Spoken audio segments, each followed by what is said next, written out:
All right. Well, it's 12 o'clock, and I will just say hello from UK Cares. I'm Ellen Hahn. I'm the director of the University of Kentucky Center for Appalachian Research and Environmental Sciences. I know many of you are members.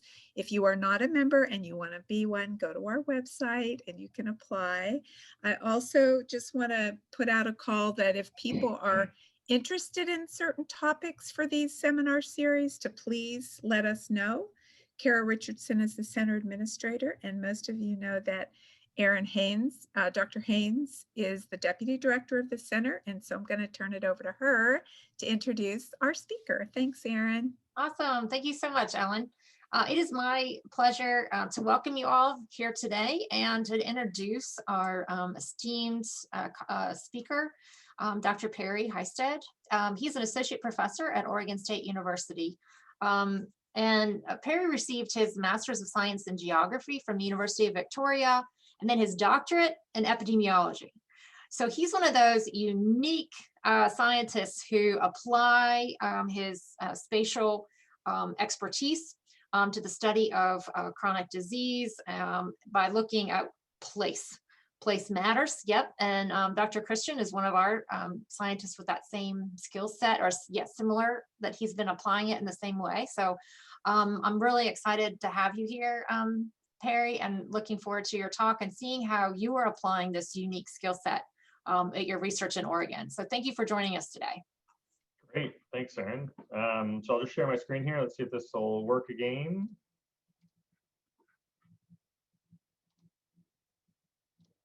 Okay, how do we look?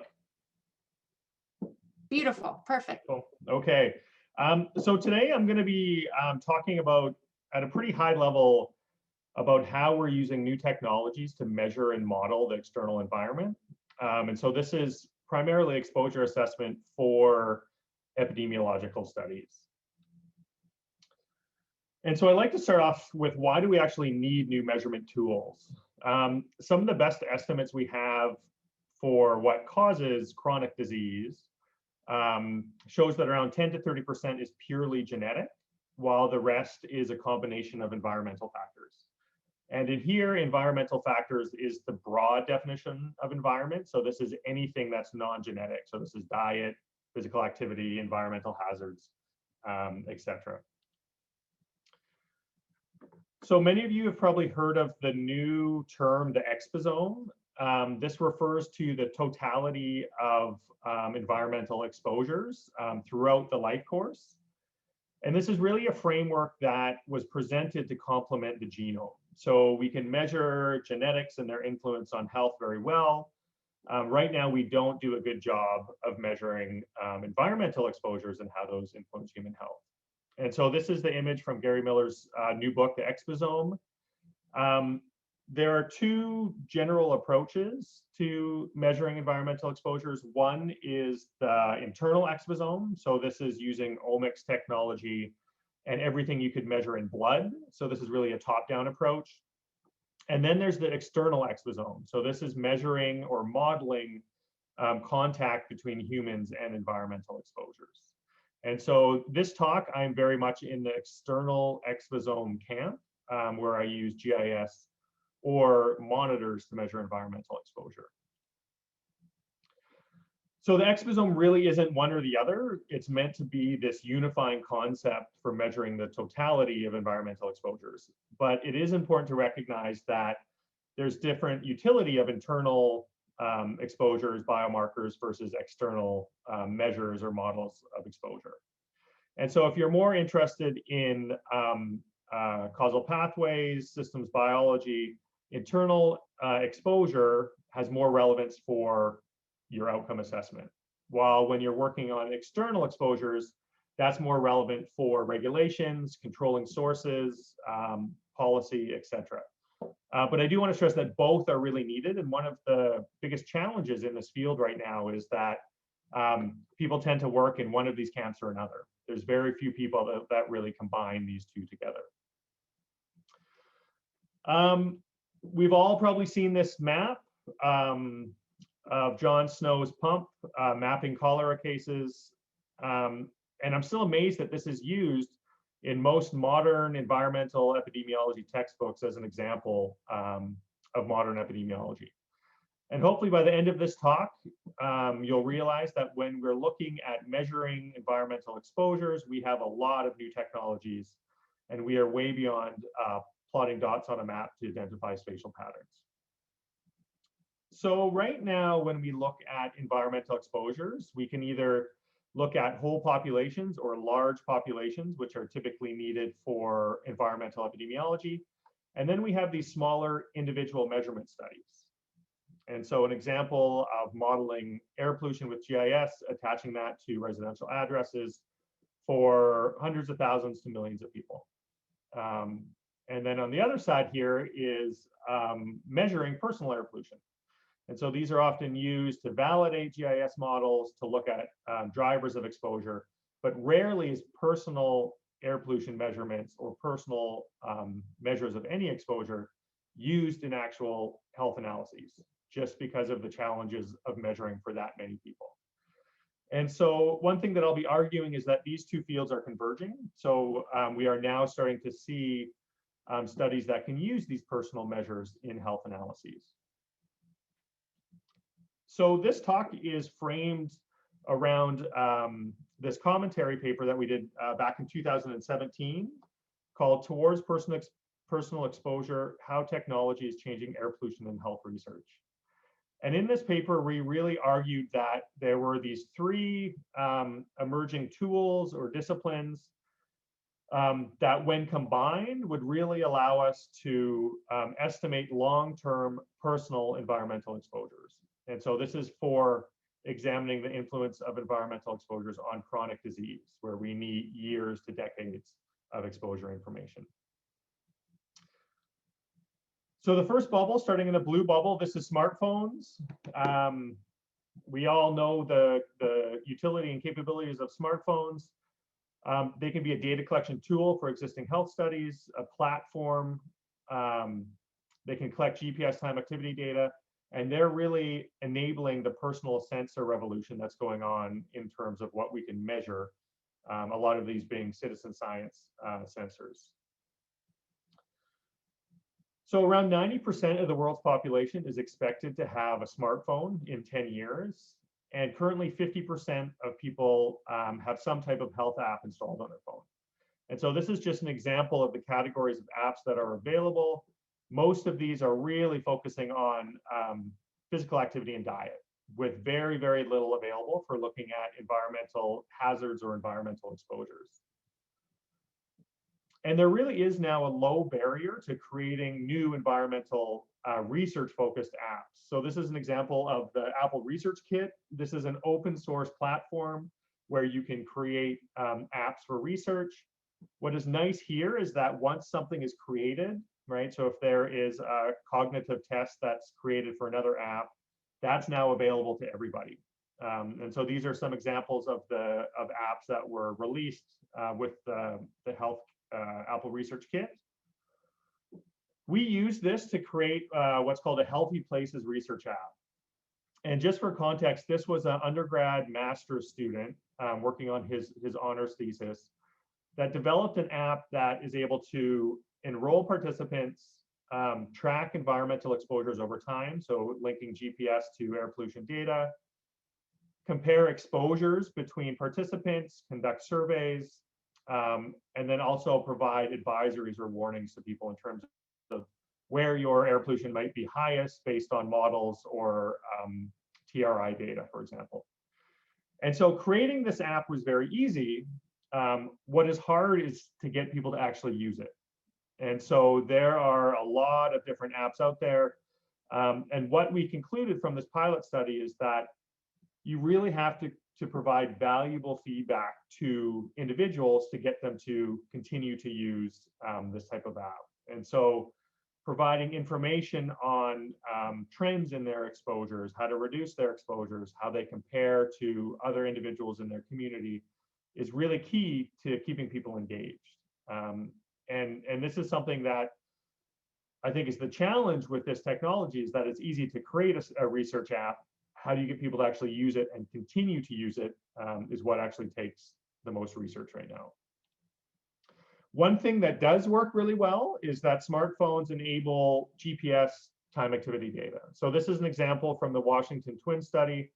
This is GPS tracks for 300 individuals that were monitored for 2 weeks. This is around 30 million points for 300 individuals. And so this is an example of comparing NO2 air pollution, PM2.5 air pollution, and NDVI, which is a measure of greenness, to what we would measure at someone's home location to what we measure along their time-weighted GPS locations.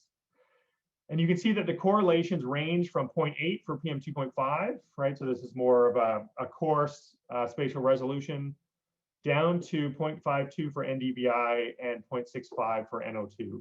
So what we measure at a home is not what someone is exposed to throughout the day. This is just an example of looking at the odds of physical activity. So this is based off GPS and accelerometry data. So this is a 1-minute resolution. We see examples where for an interquartile range increase in NDVI, there's a increase in 42% of the odds of being physically active in that location. 13% for within a park, 18% if you're within or near blue space, and then really dramatic reductions for areas with high traffic air pollution and transportation noise. These results are totally different when we use exposures derived from residential addresses. And so this is not too surprising for physical activity, because physical activity occurs outside of the home and not necessarily in the residential environment.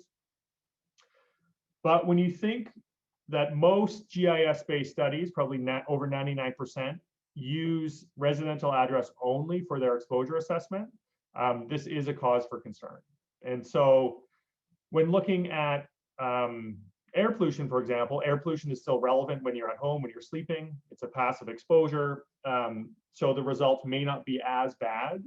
But intuitively, we know that a lot of exposures happen in areas outside of your home and residential and neighborhood environment. And this is something that we have not been able to tackle so far in environmental epidemiology. So the question is, how do we measure long-term time activity patterns for thousands to potentially millions of individuals? So that was an example of a grant that was just funded to do 300 individuals for 2 weeks. How is it feasible to scale that to years for thousands or hundreds of thousands of individuals? And before, I thought this is something that would not be possible. But then one of my grad students introduced me to Google Timeline data. And so Google Timeline data is basically information that's collected on your smartphone if you share your location. And so if you're using your map or you're using an app and it asks you to share your location, if you have that turned on, you have Google location data collected and stored. So for me, it was every day from 2015 to current, I have my time activity location data. So this is an example from August 2017. August 23rd, 2017, where I biked from my home to school to a pub after work and then back home. And so this is available for every day for 5 years. This is an example of when I flew to a conference in Toronto, where you have the same type of information. So anywhere that your cell phone is connected, when I went to India, you have this information available. So this is really the gold standard that that I thought was more of an aspirational goal, where we now have daily time activity patterns available for years. And so if I keep sharing my location information, I will have this for decades. This raises a lot of privacy concerns. So this is very invasive data. So location and times for everywhere you've been when you have your cell phone. But companies are using this to target advertising. And what we're proposing is that individuals can provide this data for research purposes. And This is very much along the lines of citizen science data collection. Individuals own this information, so you can sign in and download all of your information or delete all of your information. And what we're doing now is running some studies to pilot the potential to use Google Timeline Location for environmental epidemiology. So one of the studies is in the Washington State Twin Registry, where we're just trying to get this information for the 300 individuals who did the GPS monitoring, where we can look at the accuracy of the GTL data, but also look at how many people will actually provide this. So right now, it's still early. We just started collecting this in January, and our response rate is around 25%. So this is 25% of individuals provide this information. So they already had it collected on their phone. Another subset who didn't have it, so they didn't have location information turned on, agreed to turn it on prospectively. So they'll be collecting data for the next year in terms of their time activity patterns. So it's still early to see how well this will work. We also got a COVID supplement to try to contact 3,000 participants in the Washington State Twin Registry to see who would provide that information to look at outdoor physical activity, green space exposure, and buffering of mental health issues during stay-at-home orders. So if this does work, I think this really has the potential to revolutionize how we study environmental exposures in terms of linking where people are with the exposures that are happening in those locations. Okay, so now I'm going to move on to the next bubble. This is really big data. So we know we have more types of data, we have new data, and these provide better measures and better models for environmental hazards. We can look at cumulative impacts of exposures, so really trying to get at this exposome concept. I'll talk about image-based exposure assessment and the combination of images and deep learning models for how we can assess environmental exposures, and then how this can lead to more robust study designs. So typically when we think of environmental data, so this is an example of all government-run air pollution monitors in the world. So these are high quality, they run continuously, they use standardized equipment, and you can see how many of these we now have, especially in some of the emerging countries, China, India, South Asia. But this data is really being supplemented by spatial information, satellite data. So we now have satellite estimates of PM 2.5, NO2, ozone. We have street level information in autonomous vehicles, aerial imagery, the Internet of Things, which is providing a lot of data. How useful some of it will be, I'm not sure. Social media information, as well as citizen science data in terms of measurements that are being collected. So we have this huge pipeline of data that can be used for environmental exposure assessment. Some of it we're used to using with traditional methods. Other types of data have never been used in terms of applying it to estimate environmental exposures, and we need to develop these new methods to do that. So this is an example of, this is a global land use regression model we created to estimate NO2 concentrations. So this was from over 5,000 fixed site monitors, where we then combine satellite and GIS estimates to try to predict those concentrations. And so globally, we were able to predict around 54% of that variation, capturing both between city and within city exposure gradients. And so this was done, I think we did this back in 2017, and just the computational power that was needed to do this, it took around 10 months just to run the variables at 100-meter resolution that we needed to create this model. When we move to today, this is an example of the Google Earth Engine interface. So this is an interface that allows you to access all publicly available satellite information. You can also import in other GIS information and run analyses on Google servers that can be parallelized across hundreds, thousands of servers. So what took us 10 months to run can be ran in under a day using the Google Earth Engine. And so this is just an example of the NO2 model again, when you go into a regional view and then move closer into a city view. So this is again 100-meter resolution for the world. One thing that this also allows you to do is this has time series information for all the satellite data. So this is looking at Las Vegas, the urban expansion and the change in the lake that's used for their reservoir. And so when you think about having this level of detail with basically a time series of information, you can start to do things that would have previously been totally impossible to do on a desktop. And so this is just an example where from 2000 to 2015, for every city in the world, we looked at how city level green space has changed. And so this is just a breakdown by country income level, where you can see for low income cities, there's been around a 10% reduction in city green space compared to a pretty flat trend for high income countries. So again, previously this would have been completely impossible to do this level of analysis without this Google Earth Engine.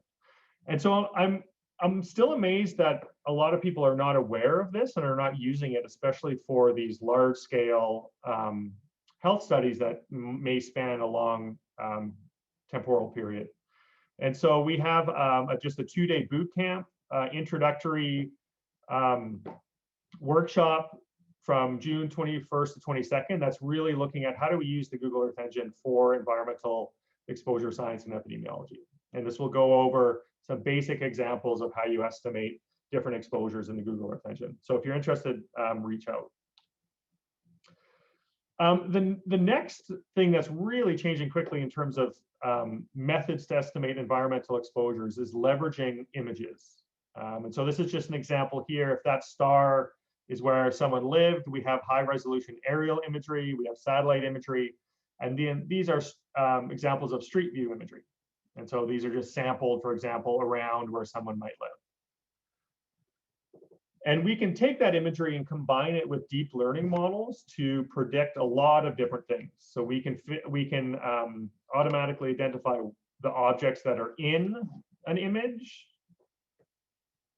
Sorry, here I see a chat. I don't know if I'm still on. Okay. So we can identify what is in the image, and then we can also predict. So if you can attach any label to an image, so this could be the measured air pollution or the measured noise in an image, you can then train deep learning models to try to predict that concentration just from the image. And this is a really good overview article. A picture tells 1,000 exposures.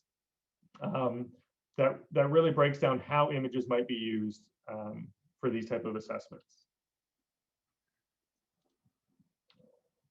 So this is an example of how we assess green space exposure. So typically we use this satellite bird's eye view of exposure assessment. This is an example of if the purple is a GPS point, all of these X's are images that we downloaded. And so these 300 individuals resulted in around 10 terabytes of imagery data. And this is an example where we can then pull out for each image what is actually in that image in terms of features. This is really easy to do now with this, existing segmentation algorithms. So this is basically for every pixel in this image, it's assigning what object it is. Is it a wall, a fence, a sidewalk? Is it a tree or grass or a plant? Where then we can quantify what's in that image. So we can quantify objects in an image, but we also want to capture some of these more complex constructs. And so this is happening in a green space study we're working on, where we're looking at green space and mental health, where we know that health and behavior is influenced by perceptions. So it's not just what's there, but it's also the perceptions of what's there in terms of the quality of green space, for example, or the safety of that street, the attractiveness of that street, how stressful that street might seem. And so what we're trying to do is develop deep learning models to predict those specific perceptions. So to do this, we have downloaded imagery. So this is from Washington State. We then collect perception data using crowdsourced methods, use that labeled data to train deep learning models, and then apply those models to images around residential locations in this study. So this is just an example. You can download different directions of the Street View imagery. So we download front and back and side to side, standardized for angles. We use Mechanical Turk to collect perceptions data. And so this question here asks which street has a higher quality of nature, and you slide the slider towards what image you think is more has a higher quality of nature. We have QA/QC questions where if someone's not paying attention, then their data is not used. Also a timer, and we paid people around 10 cents per survey. So to do 4 different perception measures. This is the result of where people were located that did these perception rankings. Originally, we wanted to just include people from Washington State, so you can actually only say to Mechanical Turk, only people from Washington State can provide these perceptions. But we found that there's actually not as many people on Mechanical Turk as we originally thought, so we opened it up to everywhere. This is an example of the score distribution. So Q1 is the lowest, Q4 is the highest, and these are just example images. So we did this for over 150,000 images in terms of ranking nature quality, safety, beauty, and relaxing for these images. We then trained a deep learning model, and we used a transfer learning method where there was an original model that was done by MIT called the Place Pulse study, where they had 1.2 million images, where they had initial models that could predict, for example, 63% of safety. What we did is we refined these deep learning models using the images from Washington that we collected with the new measures and added in green space quality. So you see here for green space quality, we're predicting around 77% of the image pair wins. So this is not linear regression. This is saying out of 2 images, how often can the model predict which one wins in terms of the perceptions?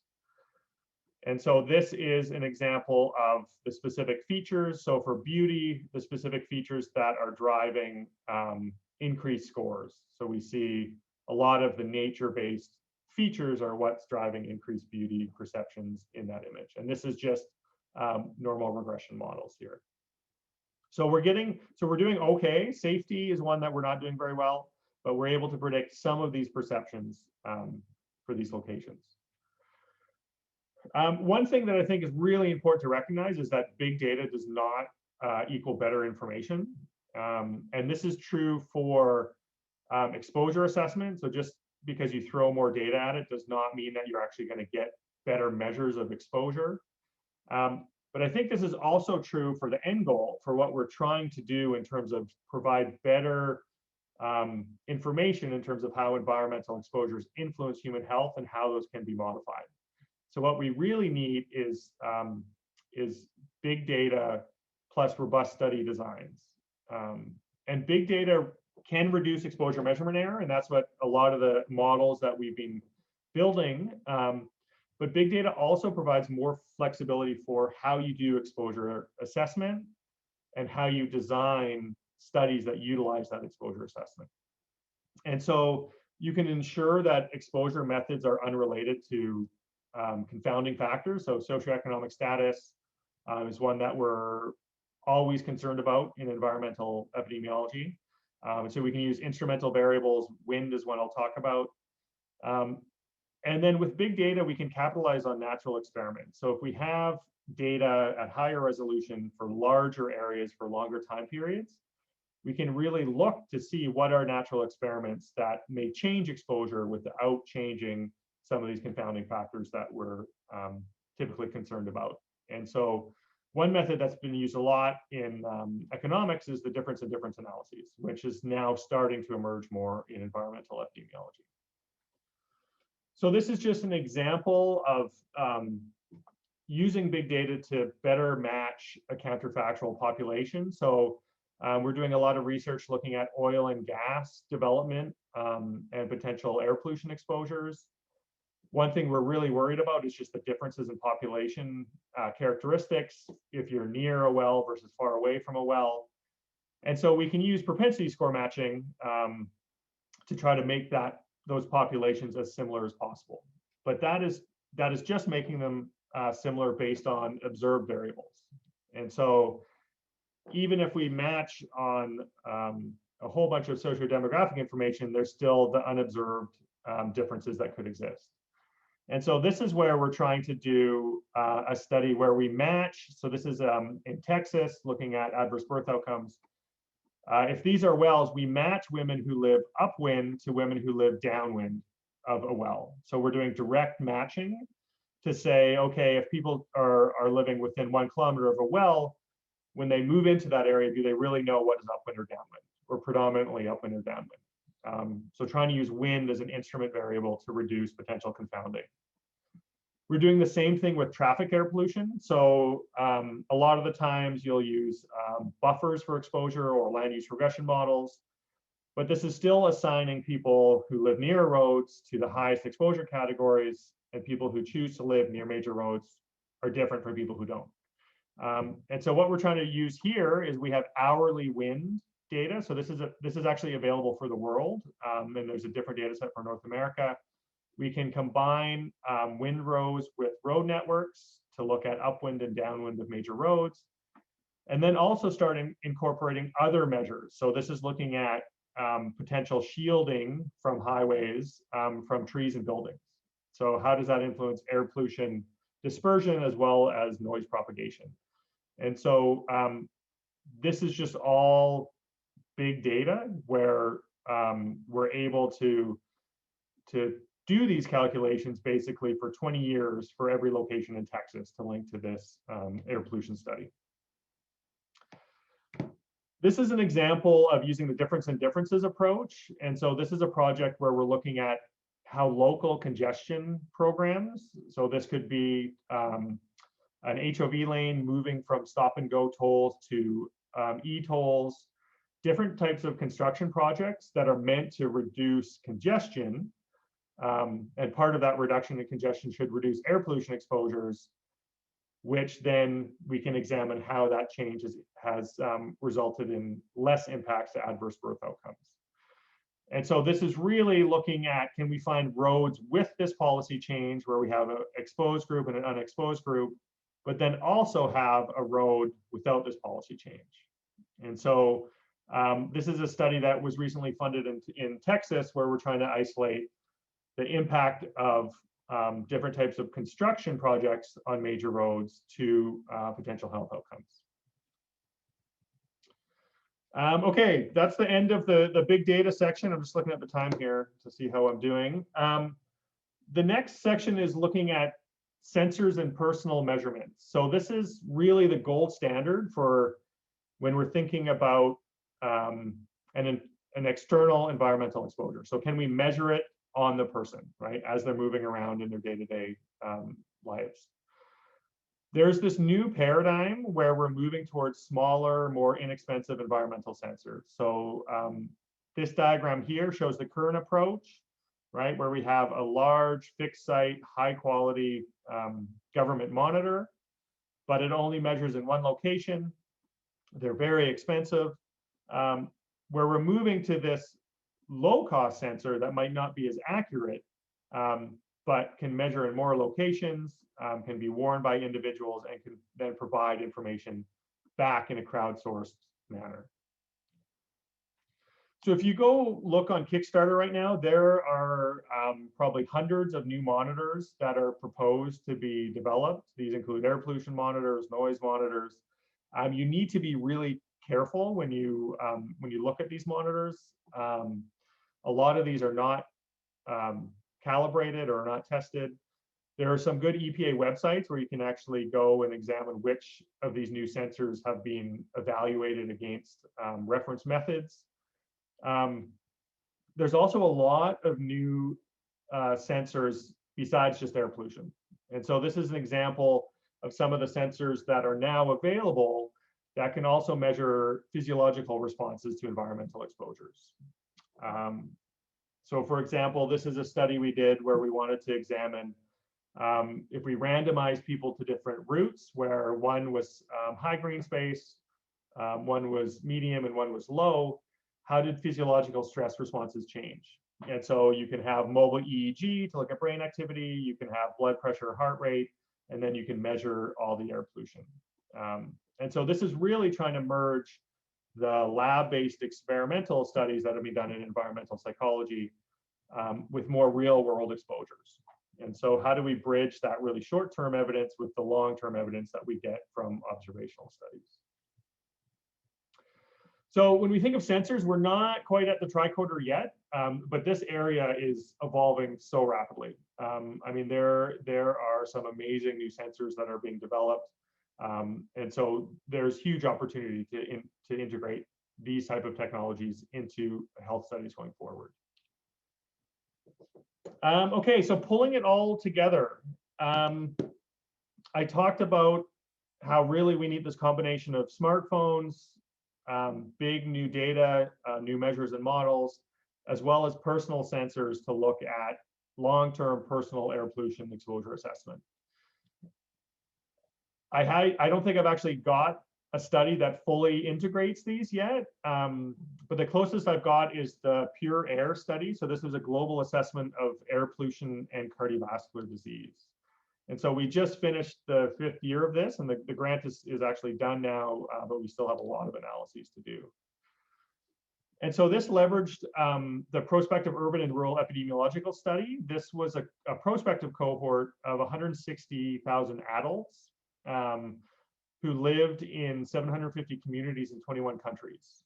And so they had comprehensive individual survey data, medical history and exam conducted at baseline, lung function, blood pressure, and then were followed forward for 10 years to document incident health events. And this was primarily focused on cardiovascular disease. And we were funded to add an air pollution component to this. So this is originally funded and ran by clinicians who are looking at what is driving differences in cardiovascular risk factors.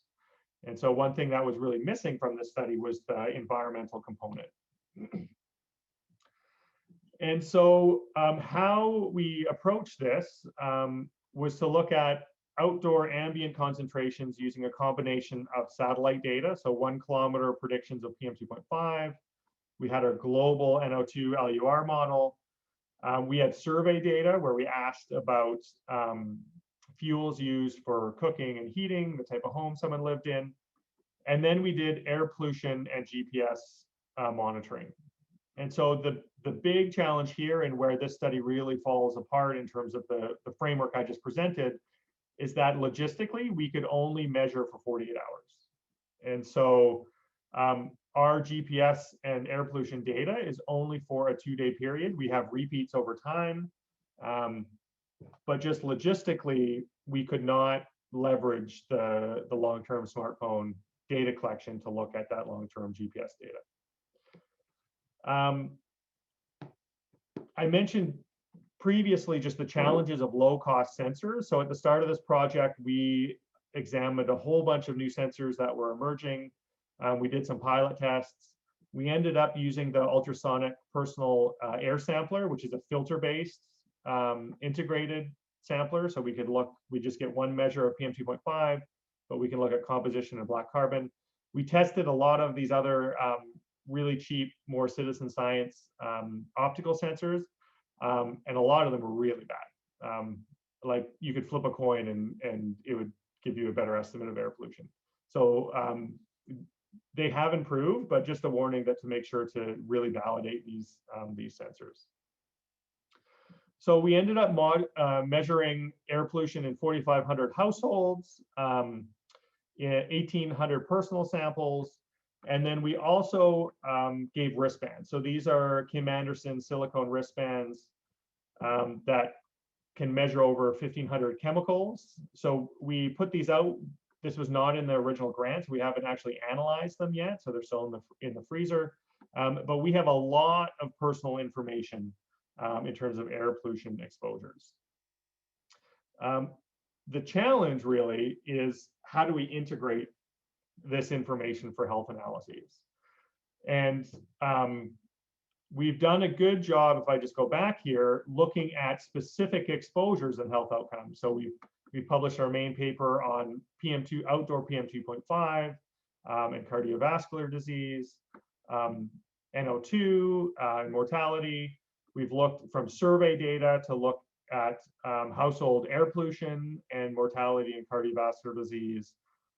We've done all of our exposure papers where we look at the levels of measured air pollution, the drivers of measured air pollution, but integrating all of this data into one estimate of PM2.5, total PM2.5 exposure has been very challenging. And this is really where we get to this data overload component. So we're still working on how do we integrate all of this information together to come up with this sort of personal, long-term estimate of air pollution within this study. And so we're moving along that line, but it's just complex models building on complex models. And that can be a challenge when we're applying those to health studies. So to review, these are just some of the things that are happening right now, I think, in some of these different bubbles. The green are things that are out there, people are using. Yellow are just emerging, but these are happening now. So for example, short-term GPS measurements for entire study populations or large populations, image-based exposure measures, machine learning, citizen science monitoring. These are all things that are happening now. Red is where things haven't quite started to appear. And so before I had this whole long-term GPS as something that I didn't think was going to happen for a little while. If the GTL data works, I think that could actually happen. I think that's still undecided in terms of how many people have that data and how many people will actually provide it for research. And then long-term personal air pollution monitoring. And so this is for large populations for research. That's still very, very challenging, as well as the widespread consumer use of personal sensors. So this is the quantified self citizen science movement. And that is happening, but it's not quite there yet. So I would like to thank a lot of people. Too many to list here, but specifically recognize Andrew Larkin. So he leads a lot of the data science components of these studies, as well as some of the grant funding that supported this research. And with that, I can stop and take questions. I can stop sharing here. That was awesome. Perry, thank you so much. There's a lot there. It is a lot. Data overload is right. The data overload is real. It's for the pain, it's real. I do have I'm watching the chat and for questions, but this is a new frontier in environmental, this is pushing the boundary, pushing it forward. And you're from a school of public health, and I want to hear your perspective on training this generation, this next generation, to be able to be equipped to do this work. I think there's a training gap. I don't think we're right now. And I must admit that I actually collaborate more with computer scientists than people in my college. Got it. And a lot of it is just because the data science skills that are required to do a lot of this, the students that come in to a college of public health don't have. Right. And that's both at the undergraduate and graduate level. And so we're trying to address that. There's a new interdisciplinary data science program that we're trying to get up and running, where there would sort of be different on-ramps for people with different levels of skills. So if you had the environmental health and epi training, there would be a pathway for you to get onto that data science certificate or data science bachelor's. But I think the key is it really has to be flexible, because the students we get are just so diverse in public health that we can't really rely on them coming in with those type of skills. Yeah. But to me, it's the future of this area, being able to work with this level of data. Yes, it is. You're absolutely right. So there's numerous questions coming in. Dr. Swanson, your hand is up and you're recorder or video's on, so let's go for you first. Okay, thank you very much. I really enjoyed your talk, Perry, and my question is very similar to Aaron's. So if we're working with students, I was on your website, and what I was looking for was some way for them to get in there and interact with some of these projects that you talked about. And so I was wondering if you developed that, because I could envision, some of these multi-site, our students here in Kentucky and your students at Oregon. I thought that'd be kind of fun. Yeah, and I must admit, I haven't actually done that. So far it's been just students here at OSU. The peer study, I moved down from UBC in Vancouver, Canada. So we also had a grant and students up there. And there are tons of opportunities.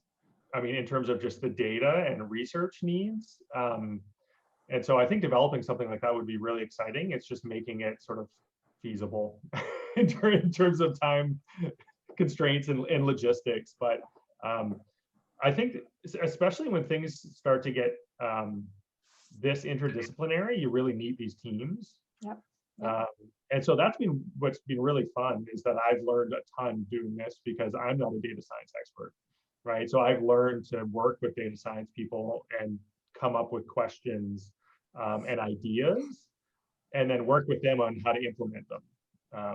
And so, I mean, I'm learning as I go, and I think having students on that same path would be really valuable.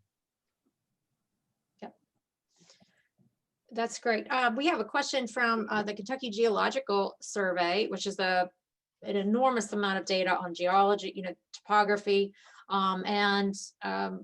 Hanneberg asks, are you thinking of other in situ aspects of place, such as the macro and micro topography, soils, bedrock? Yeah, so I mean, topography is one that we integrate because I do a lot of work on air pollution. And I did some work in the past in Canada looking at radon, where we did actually integrate some of the geological information. But I don't do too much of that now. But it was interesting. This was probably about 8 years ago where I tried to do some of that work, and it was still challenging. There's still a lot of work to do, even with radon, for example, where I mean that risk is well known and been around for a long time. Right. But being able to target prevention, for example, based on these type of risk prediction maps, wasn't being done in Canada. And so there's lots of opportunity to use that type of information. Right, and I think that helps to grow the field of geohealth and pooling geohealth into environmental health and exposure science. It's a good. Yeah, the exposome is interesting. The exposome has sort of opened up environmental health, and some people like it, some people don't. It's sort of a new buzzword, but it is bringing more people into what we do, which I think is a good thing. Excellent. We have several questions related to Google and the Google timeline and ethics. One question is protocols related to ethics and resources to use if I'm guessing for like consent forms. Mm-hmm. Yeah, so this is through the Washington State Twin Registry, and so they've been working with this group for a long time, and they have all of their IRB protocols. It was actually easier than I thought to get this protocol approved, and I think a lot of it is just being very clear on what the data is. So we actually send them to a site that provides an example of like, this is the data that you're going to be providing. This is the risks associated with it. But being able to see the data is really important. Yeah. Right. So if you just say like, oh, we have time activity patterns of your location, I mean, people don't really know what that means. But when you click on a day and you see like, oh, like this is what I did during that day, it becomes very obvious how invasive this data can be. And so how we're proposing it is that this is really your data, right? You're choosing to provide this data. And the long-term goal is to try to develop a pipeline where we actually never see the data. So people, it would automatically be linked with environmental exposure information or other algorithms to estimate, here's your traffic air pollution exposure, here's your time spent in green space, here's your noise exposure. Because I think that to really do it at a large scale, that's what's going to be needed, is that if you download this information, upload it to a server that automatically runs these algorithms and then provides just the summary measures to us is going to make it a lot more feasible to do in large health studies. All right. Yeah. So one question on, you mentioned the feedback was very important to get the app users engaged and continue using it. Can you talk about the process that you're using to develop the feedback, how it's being translated, the information's communicated back? Yeah, and I must admit that was something where when we first started it, I thought once we had like a slick app that people would want to use it, and it was really challenging. And people have found this in a lot of the other apps. So there's the asthma app that came out with the health research kit, and I think in the first day they had 50,000 people download it. So like 50,000 people were like, yep, I'm going to participate in this study. And then it was like a month later, they were down to 5,000 people, right? And so this technology, it's a good example where technology, right, is not going to fix the recruitment and retention issues. And so that's something where we actually haven't done too much more on this app, because it really requires a grant and full-time effort to try to do this feedback. Yep. Right, and to try to engage people, to provide them useful information, because that is something that became very obvious, is that they wanted personalized information. Yep. So like, what is my exposure levels? How does it compare to other people in my community? Right. How do I reduce my exposures? And I think that's the type of information that you need to provide. It just takes a lot of work and effort to do that right. Yep. And so that's where we submitted one grant to do it. It didn't get funded, and so we haven't done too much more with the app, actually. Yep. Yeah. But you're absolutely right. It takes that team, and just like the Exposome scientists, we also need the translation, communication, Yep. even digital design folks Yep. too. So yeah, it's a huge undertaking. huge. Great. Any other questions from the group? We have some minutes left. Ellen. I do. Yeah. I want to just jump on that ethical question again, because I serve on our IRB, and I didn't know whether this has not come up, but I can see all kinds of things. Like, I'm even sitting wondering if with this locator data, if people could get it, like, I know very little about this. So just, could somebody else get it? So in other words, I think privacy, confidentiality with that data, even if I say you can have my locator data, I still think there must be risk of that data being stolen by somebody else or gotten. And I guess my bigger question is, do the ethical boards, the ORIs of the world, do they have any guidance on this? And do you have to like jump through hoops when you try to get, or are you exempt? Are you doing this exempt? Well, anyway, yeah, lots of questions. And so what it's been interesting even at OSU is that we're sort of ahead of where the IRB boards are in terms of what they've seen. And so typically we're having this discussion about using residential addresses, right? And so that's still personal identifiable information. There's risks if that gets stolen. The Google timeline data is the same, but it just is a lot more invasive in terms of where you go, right? And so the challenge, I think, with Google timeline data is that even if people agree to share their information, they may not be fully aware of the type of data that's being collected in terms of, okay, if I did something, if I committed a crime and that's being recorded. And so that's where I think the challenge comes in. And that's where our goal is really trying to move towards this automated approach to where you would never actually see their data. So it would just be submitted to a secure server. We could never even open the data, and algorithms are ran on it to process this information. Because right now it's stored right on Google servers. It's Google's data, but it's stored on Google servers. We could analyze it right in something similar to the Google Earth Engine or some other secure Google server. So I think that is the long-term goal, just because I think people will be hesitant to provide this information. And we still don't know if this is feasible. And so this is an R21 that I think is really, in the true sense, exploratory. This could work. If it works, it'll totally change how we do this research, or it's not going to work. And so that's what we're trying to find out in the next couple of years, to see what it might look like. Fascinating is all I can say. I mean, it's just, to me, it's really cutting edge. Plus, I think it has a lot of implications. I loved what you just said about it. Sounds almost like an honest broker model. I didn't realize that when you were talking, that the data then can automatically go de-identified. And so, you know what I think that's what you said. Yeah, you So can't, the that, challenge is you can't fully de-identify like location information.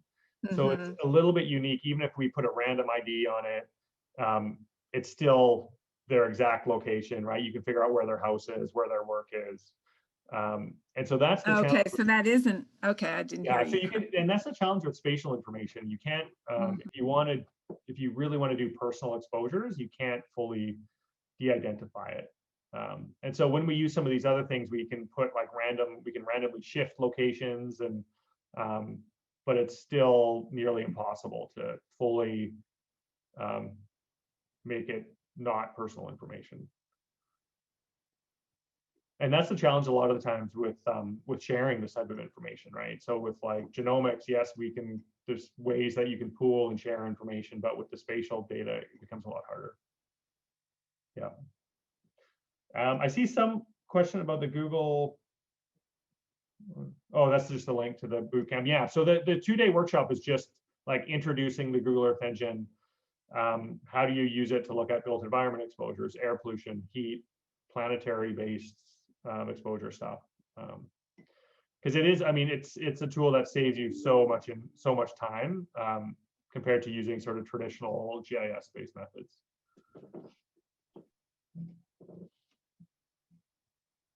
Harry, I just wanted to say thanks for the talk. It was really, really interesting. There's a lot of parallels between our research, our work. I'm really excited about the Google Earth training. I think that's a really interesting way for me to maybe engage some of our students. We have a program over in the College of Agriculture, Food and Environment. They are really interested in getting students more interested in green space and health. So there's like an urban and community forestry program, and we're trying to get more public health students interested. And I think it'd be a really excellent way to get them to be able to think more about how to use things like the NDVI and how we quantify all this kind of stuff. Yep. Yeah. No, it would be perfect for that. Because it's great, because you do end up with these two different camps. You have like the health people, or you have the remote sensing people who don't really apply it to health. And so this is really trying to bring that together in this workshop. Great. Good This was stuff. excellent. Thank you so very much. And just a shout out to reminder of this group to fill out the survey. But also I saw Perry's talk at the International Society for Exposure Science last year. It's a great place to learn about new up and coming modeling and air citizen science monitoring networks. So I encourage everyone to attend. It's going to be a virtual meeting this year, so no travel required. You can do it from your living room. And abstract submissions will be coming out soon, so you can present. Thank you so much, Perry. Thanks, everyone. Thank you, Perry. That Fascinating was talk. fabulous. Thank you. Have a good rest of the day. Thank you.